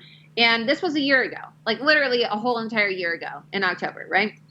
So then after I confronted Maxine Waters, like 2 days later, CARE puts out a tweet and they're like, oh, we have filed an official complaint and probe with the New York City Human Rights Commission to investigate Laura Loomer for human rights violations because she broke the law when she said she wouldn't get in an Uber with Muslim drivers. It's like, I'm sorry, but do I not live in America where I have the right to like either like accept or refuse service? Like if I'm paying for service. And so it was just so funny, and it was so absurd that they barely got any retweets. Like no Democrats even retweeted it either, because they all know, one, CARE is an actual designated terrorist organization. They give money to Hamas, and they support the Muslim Brotherhood. It's no secret that CARE supports terrorists, right? They are listed as a terrorist organization in a Muslim majority country. Which is funny. Like, how is it that the Muslims have enough common sense to know that CARE is a terrorist organization, but our own former president didn't have enough common sense, right? So it's not going to go anywhere, but it's just humorous to watch them because they're just so desperate to attack me. They're so desperate that they're just going to bring up a year-old incident, which I don't even care about, and I'm never going to apologize because I completely stand by what I said. I don't care how many people think I'm offensive or nasty or rude or whatever, right? You can call me whatever name you want. I don't care. Like, I stand by what I said, and I would do it again if I could. I mean, Uber doesn't have the most stringent hiring policies, though, right? Like, I've had Uber drivers offer me cocaine in their cars before, and I'm like, could you just get me to the airport, bro? I was banned from Uber because of it, but I just don't think that me taking a legitimate security measure to enhance my security, when we know that there are many instances of Islamic Uber drivers raping women, kicking people out because they have dogs, assaulting pregnant women, killing people in acts of terrorism, right? Using their cars for vehicular jihad. Why, as a Jewish woman, when I was actually discriminated against by an Islamic Uber driver on Rosh Hashanah, I was actually kicked out by a Muslim Uber driver. Why would I want to get in an Uber with an Islamic driver? Like, that's a direct threat against my own personal well-being. I agree. Look, I grew up in New York. I watched 9/11 unfold live. I would much rather be packed to the gills with Jews than Muslims if I have to take my pick in America. Yeah. I've seen them come in and raise my property values before. I'm all about it. Yeah. I mean, I just think it's so funny that this is what they're resulting to. You know that Maxine Waters is probably like, oh my God, what are we going to get this girl on? How are we going to hit her back? And they probably called CARE. But care is such a joke that not even the Democrats are retweeting it. Like, they got one retweet and they got 1,000 mentions because my followers just like blew them up. Poor choice of words, but yeah, that's what happened. No, I think that's an appropriate choice of words. Absolutely. That's the exact choice of words. Yeah. Let me. I mean, I don't know because we're hitting the end. Yeah, here. we're hitting the end here. I'm going to see if there's any more questions. That was an hour went by listener fast. questions. That was really fun. Yes, yeah, it was fun. Yeah. Okay. Let's see here. Well, I got one more question that came in, so I just want to be fair to the people. That's what I'm checking on. Yeah. If you were a kid and you had to choose between the follow educational toy brands, which would you choose? Leapfrog. B, Amazon Kindle Kids Edition. There is a right answer. Not Amazon because Jeff Bezos is, I don't know. Like, I'm not really. Is this like a trick question? No, we'll help you out. It's a very stupid inside show. Here you reference. go. Do yourself. No, sir. This is the truth, though. Have you seen anti-Semitic Elmo in Times Square? I don't know. Okay. I haven't seen it. You're gonna have to tell me about If you need a it. good laugh, You're gonna go down a whole. No, I promise you will not. You were gonna laugh as hard as we did. He's just a lunatic in the streets of New York. There's a lunatic street of New York that says Leapfrog is owned by Jews and you shouldn't buy it. And to read Henry Ford's The International Jew. But you should watch it. And it's good. He picks cities that's appropriate to do that in, like Right. New York, New York, Los Angeles. So that's why you tweeted out "Read Henry Ford" today. That's why. We're obsessed with this Elmo guy. Like, every time we think we're done with him, another 10-minute video comes out of him, and you're like, "My God, this man is." By the way, he's in more cities than you are, Lou. And Shyamalan twist, he's Jewish. His name is Sandler. Dan Sandler. Oh man! Well, thanks for the weird questions, guys. It had, but I think that was the last one. You know what? That was a really fun interview. We probably have you on again in the members only elevator because we would like to ask more questions. Yeah, we're BFFs now, so yeah, I'll be in touch. We're gotta vote, okay? Yeah, I'm gonna vote. Yeah, what do you want to plug for? I mean, not like you need our help, but what do you want to plug anyway? Well. So I'm continuing my Vegas shooting investigation, and then I'm sure this whole Maxine thing will play out for a while, and I'll keep you all posted on what happens with the police report. But I'm pretty much just going to spend my weekend just going over a lot of the midterm candidates and seeing who is going to be where, because I just want to really I just want to confront a lot of these never Trumpers and these Democrats and hold them accountable. And a lot of these people who are just spewing hate, I think they need to be confronted because they all want to dish it out, but they can never handle it. So you can expect to see more videos. And I don't really have a lot of YouTube subscribers, but you can subscribe to my channel and my Twitter, of course, and so on. And that's where you can get my videos. Yeah, and you know what? You definitely should start doing that YouTube stuff because you're built for it. And you'll have plenty of viewers if you go on and just talk. Yeah, just talk and set up a Streamlabs, and you'll trust me. People want to hear what you have to say. Just go on there and do it, and we'll help you out. We'll talk off air. We could help you set something cool up. But thank you for being on. That was really a lot of fun. And if you are ever in our town, you are welcome in studio, or to even grab a beer. All right, sounds good. All right, thank you so much, Laura. Take care. Thanks for having me. Bye. Thank you. Bye. Laura Loomer, our new buddy, our friend of the show, pal. Friend of the show. Friend of the show. Man, that was a good Friday show. I enjoyed having her on, man. Jason Kessler on Thursday and Laura Loomer on Friday. If this isn't Tell me we're not diverse. If this isn't the weirdest show you've ever experienced. Yeah, I'm sorry, guys. I don't know what to tell you. Then I want to live your weird life. The one thing you could say about us is we're not consistent. We switch up. A lot of people saying "Hail Loomer" in the chat room. So. Thank you for listening, guys. If you want, somebody just wrote, and now you get blocked. That's funny, dude. Honestly, I'd have to give her props if I went on Twitter later and she blocked me. I'd be like, "You fucking asshole." We do want to get to DC. It's coming up quick, so we need those donations if you guys want to help us out. You go to our Streamlabs, streamlabs.com/Revenge of the Sis. Just write that it's for DC. We're going to separate it. I don't want to make a new paper. Earmark it. They call it earmarking. Earmarking it. We want to go up we can there. Go to the Unite the Whites rally. Jesus. We want to cover that. So help us out that. If you want to become a patron, if you like our show, like what we're doing, like independent media, revengeofthesis.com/donate, become a patron. Patreon.com/we're not sorry. If you become a patron, that helps us out. There's different tiers. Patrons get exclusive stuff, and we believe it or not, ask the people that are patrons. We usually, if they have good stories, we'll talk about what we want them, what they want us to talk about. But if they're terrible, we won't. We will make fun of you mercilessly. It will not stop. Thank you guys for listening. Amazon banner on revengeofthesith.com if you buy anything from Amazon. Also, I just want to say this.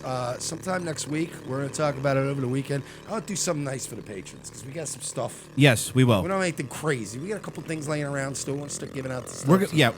We got some giveaways for the patrons. So sign up to be a patron this weekend. You can be a part of the action. Yeah, I have actually a prize closet in there, too. I have some stuff that we can give out as well. So we'll go through and we'll let you guys know what it is. Thank you, everybody, for listening. Thank you again to Laura Loomer. And have a good weekend. We will be back on Monday.